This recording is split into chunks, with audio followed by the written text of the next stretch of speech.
आता खऱ्या अर्थानं तुम्ही पाहताय सकाळपासून हजारोच्या संख्येने येथील नागरिक या योजनेचा लाभ घेण्यासाठी येतात। विविध तपासण्या या ठिकाणी होणार आहेत। त्यामध्ये डोळे असतील, मोतीबिंदू असेल, मणक्याचे आजार असतील, अनेक तपासण्या या ठिकाणी होत आहेत। तर आमचा हे करण्यामागचा हेतू जो होता तो बऱ्यापैकी आता सकाळपासून 200 ऑपरेशन या ठिकाणी निघालेत आणि ते त्यांचं शेड्यूल करून आम्ही ते फ्रीमध्ये घेणार आहे।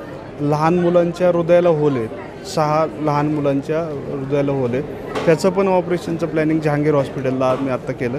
तर म्हणजे आमच्या डोळ्यासमोर जे येते ते म्हणजे अनपेक्षित बाबा आपल्या योजनेचा एवढा नागरिकांपर्यंत फायदा होईल असं आम्हाला वाटलं नव्हतं। पण ज्यावेळेस आता इथं काम करतो आहे तर परिस्थिती वेगळीच दिसते आणि एक समाधान ह्या गोष्टीचं वाटतं आहे की बाबा आपण ह्या लोकांपर्यंत ह्या योजना पोहोचवल्या।